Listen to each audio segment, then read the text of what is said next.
Welcome to the name game. Workout number 179 is Awful Annie V2.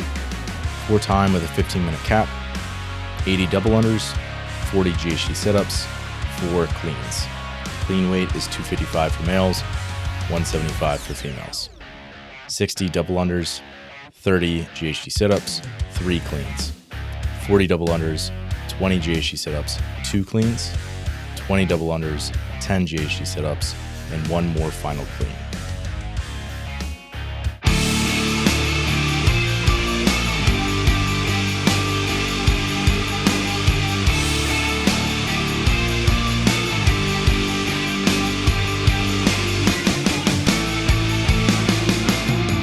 Maybe if you didn't have a jump rope for ants.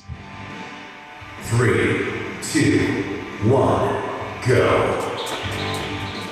And we're off. Starting off with 80 double unders.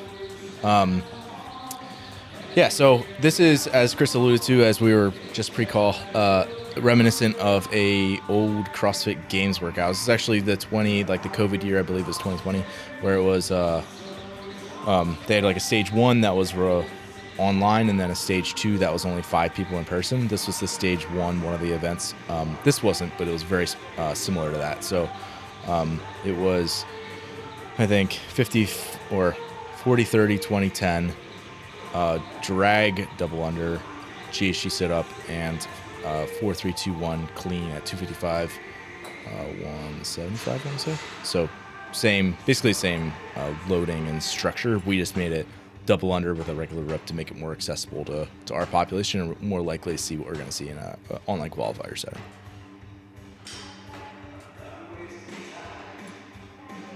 My double unders were just not clean today for whatever reason. When I was doing this, it was not my day for double unders. I saw you trip. I was like, oh, that's weird. Because I wanted to go fast. I want to go fast. You were going really fast on this. But it was like sometimes you go fast and it's like everything's clicking, and sometimes you go fast and you trip a lot. And I tripped a lot today. As I'm watching, what was the hardest part? Oh, sorry. No, you're fine. Go ahead, Dave. Out of the 3 movements that we're going to see, what was the part that kind of like wrecked you the most? Because I'm thinking GHD sit-ups will probably like just burn you out. Yeah, so like the double unders don't take much time. Like those reps just don't take long. The cleans, if you're able to cycle that pretty effectively, it's obviously tiring because it's a clean, but like the time it takes isn't long. And then it's like the GHD sit up, it's just kind of like takes the time it takes almost, and those were the most tiring for me of the 3. What were you gonna say, Chris, when I was watching these? I was just gonna say, I don't know why this popped in my head, but as I was watching you do those GHDs, it dawned on me that like judging a GHD sit up via video has to be like one of the hardest things. It's like I could not tell. Obviously, I know you were touching the mat, but in like a qualifier setting, I could not tell if you were at what the world. What just happened there? The bumper plate broke. Oh, what? I remember you mentioning this. I thought about just completely trashing this part of the video, and I was like, I'm gonna let them enjoy this part.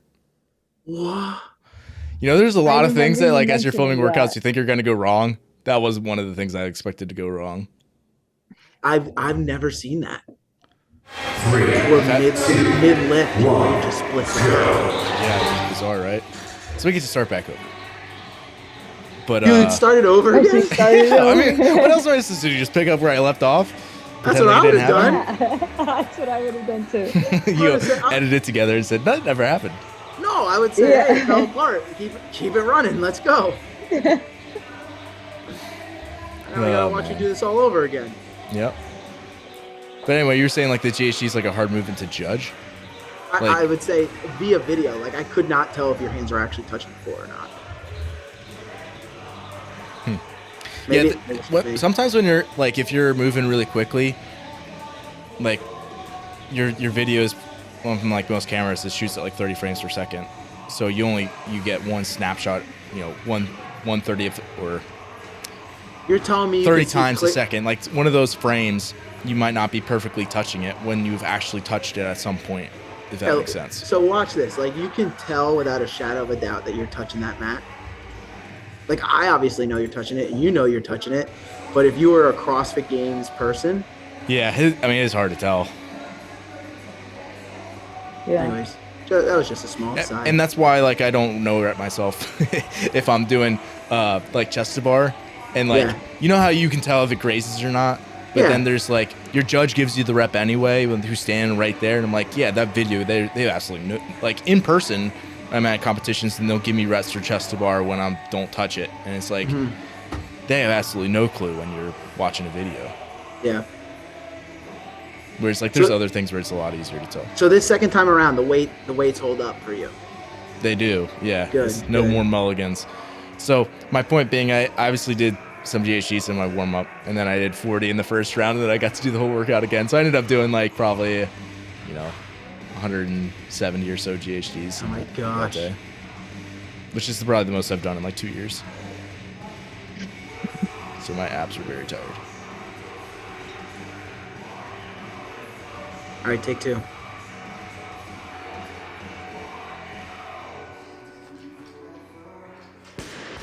Yeah, for me, for power cleans, this is like a sweet spot weight, though, where it's like I can cycle that well, provided that I haven't done like a bunch of like super draining work up to that point for like specific to legs. I should be fine.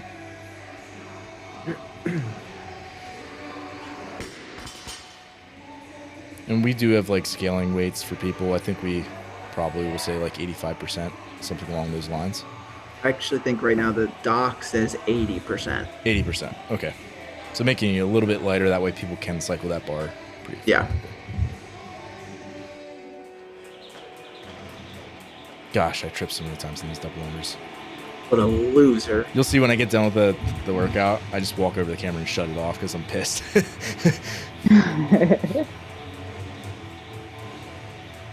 Maybe if you didn't have a jump rope for ants. Wait, what?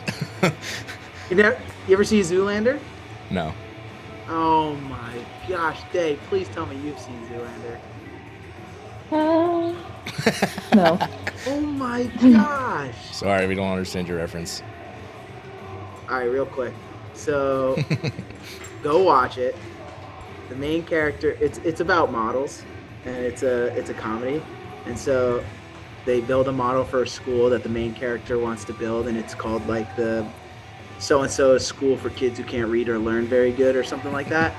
And it's a model, and the guy looks at it and he goes, here's the school. And he looks at it and he goes, what is this? A center for ants? And smacks it across the table. I'm sure it'd be a lot funnier if I actually watched it. Yeah, it's kind of like a classic. I like, it's really funny. Blue Steel, like, I mean, classic. Man. I mean, the movie starts with a tragic death because all the models get into a impromptu gasoline fight, and like a bunch of them light on fire. Okay. Comedy. That is tragic. Yeah, hilarious. I believe you. That is funny, though. We do have some similar sense of humor. I feel so let down right now, actually. So anyway, basically by the time you're like decent chunk into round 2, you're well over halfway through the workout. Yeah. It's one of those where, rounds 2, 3, 4 are, only a little bit more volume than round 1. So it just feels like it's going to take forever in round 1, and then by the time you're round 3, it's like, oh, but I'm almost done.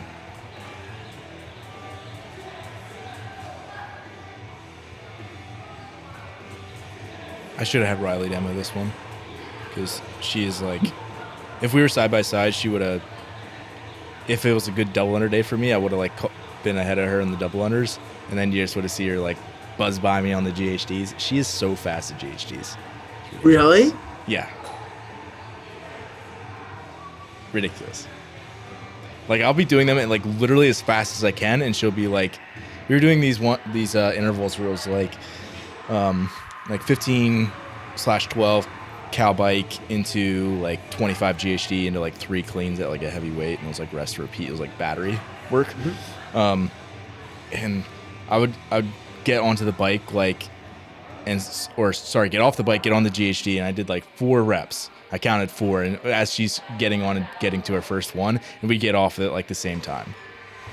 And I was going literally as fast as I could to do the reps. Like, it wasn't like I was just like methodically going through reps. Like, I was trying to sprint them, and she would catch up to me in that amount of time. I was like, I heard that actually, and then you told me that you guys got off at the same time, and she looked at you and said, "Suck it, Ben." It was really out of character, kind of, but she was super competitive that day. I remember you telling me that.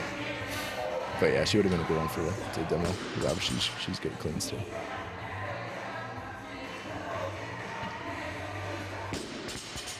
This is. Are those? I think my feet are underneath my body enough on those cleans. Like, I'm not starfishing too much where it wouldn't count. It's probably on the edge. Yeah. Isn't it? Well, I feel like sometimes they specify you have to get them back underneath your hips, and I feel like sometimes they don't, and it's almost like as long as they don't go wider than your shoulders, like you're okay. Yeah, I don't know if I'm riding that line or not. Probably if I need to get more Instagram followers though, if I want to jump my feet any wider. All right, I gotta stop saying that. We said that like 3 recordings in a row now. I bet you if you wore like some of the shorts the girls do, bang. Instagram followers out the wazoo. Look at Mad Ben. You went from one video being tired mad to just mad. Thanks for watching today. Be sure to share this workout and take it on with some friends. If you want to learn more about how to optimize your performance for the sport of CrossFit, or if you're interested in hiring one of our coaches, head over to zorfitness.com. And if you enjoyed this video, be sure to subscribe. Best of luck on the workout, and as always, stay the course.